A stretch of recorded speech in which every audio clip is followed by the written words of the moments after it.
So this is the scene of Venice Beach, and this is what it looks like now. And this article is old.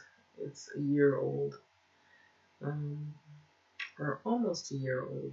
It's not that old, but the title of this article is LA Goes to War with Itself Over Homelessness. So the pandemic has intensified a bitter years-long fight over homelessness in the city with no end in sight. And that is the article title, and that is so true. And the reason why I'm using this is out of the New York Times magazine, is because it is so true. Over the years, it has really grown. The homelessness is a crisis, and among other crises we have. But I believe what has happened that I've noticed is that I remember or recall growing up, there was probably people that were on the street, but never to this magnitude where you see tents and different levels of homelessness, RVs lining the sides of streets, people in hotels and out of hotels and motels and living from friend to friend, and they don't know which way they're going to go. Is it this way or that way? And so it's grown over the years a tremendous amount to where it is really sad, because we can do a lot of things about homelessness, but are we really helping, or are we enabling the situation? So everybody's story is different. So some might have been substance abuse, maybe there was a lot of death, they're the last one standing. It could be a victim of circumstance because of things that are out of the person's control. There's been a lot of eviction out of the pandemic, and that could cause families to end up in situations like you see here, and it's sad. So I read part of the article. It was about a guy who basically he's from Venice Beach, and he helps do outreach to try to help the homeless people by medical care and asking, how they feel and their advice on what would make things better for them so that they could look forward to getting off the street.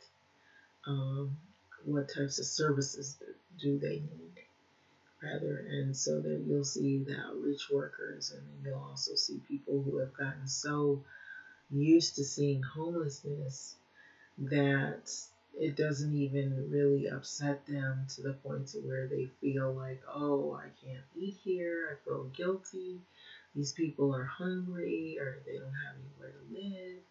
So you see an outreach worker here, someone that is helping with medical care, and he also, I believe the story is, the article, part of the way is about this man, because he talks about being part of the community and helping people in need.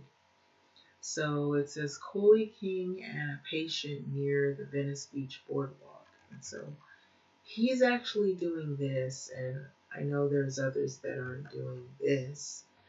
They're doing more of this, is what you're going to see, where there's this callousness that has grown, that we're so used to seeing the homeless that we kind of block them out of our minds. We can see the rows of tents, but we're pretending as if it doesn't happen as often, or either you don't see it as often, or it's not happening at all. And so you go on with life as normal because either you don't know what to do because you can't do much, or you have a little bit of money to spare. Maybe you can help somebody out, but maybe it's not about the money. It might be deeper than that. And so, like I said, sometimes there's different stories under these tents for different people. And so there's families, there might be older and younger people, there could be women, there could be women and children, there could be um, couples um, that are homeless. There's a lot of things going on. So everybody's situation may not be the same as the next. So it's just sad, but Hollywood is all the landmarks in LA and LA County are now being overrun with homeless encampments. And as soon as they clean up within the hour, the encampments they start all over again, only to be told that they have to leave, and then eventually they come back and they start all over again with the tents. And so this is really sad. Um, so basically, he also gets into the article and talks about his, being a part of the community and helping out where people need him. And then he also mentions um, HIV is mentioned at the bottom of the article. And I guess people who have sickness or things maybe they didn't know that they had, and they find out if they get a checkup or they get tested. And so those services may not be easy to access if you're always on the street. So he brings it there to them, the things they need. So that's why he has a clipboard. Um, but unfortunately, housing has become a luxury. Education is just really expensive. And to get a good education, you need a lot of money. Housing, you need more money to pay the mortgage and the rent. You need money for everything, but to the point to where you're okay with just paying like maybe $500, $600, $700. Now you're paying for what you used to pay. You're paying 2,000, maybe 3,000 for housing, and that is what is happening.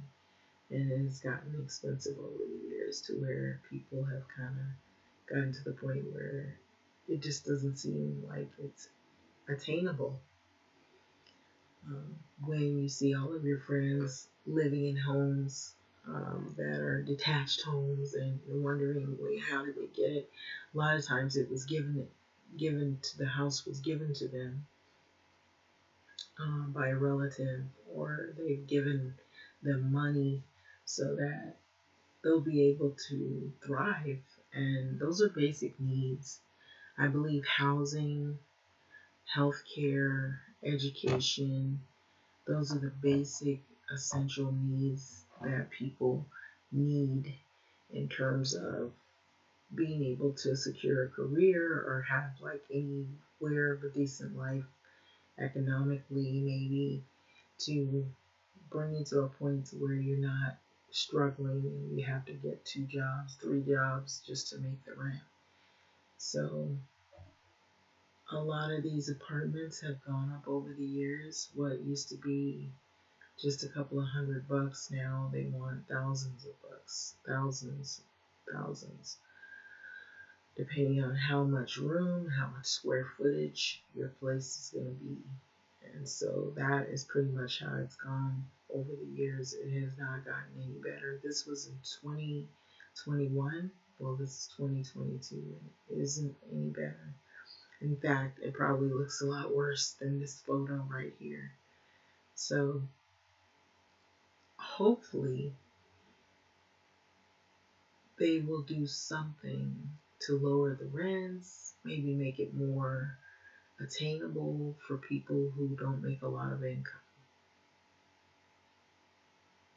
and maybe make affordable housing more attainable for those who have no other alternative, because sometimes people will have a job and that's all they have, and then they learn that job doesn't pay very well, or maybe it has a salary cap. It doesn't go that higher or that much higher after 16 an hour. And so a lot of times um, people fear that there will be soon more homeless people, not because they were ill, not because they were evicted, because they simply can't afford it. They can't afford the rent. And so things are so expensive that they end up outdoors, and they have to find creative ways to live. And so even if that means staying in one motel, then going to a different motel, and a different one and traveling between motels, which would be exhausting, I'm sure.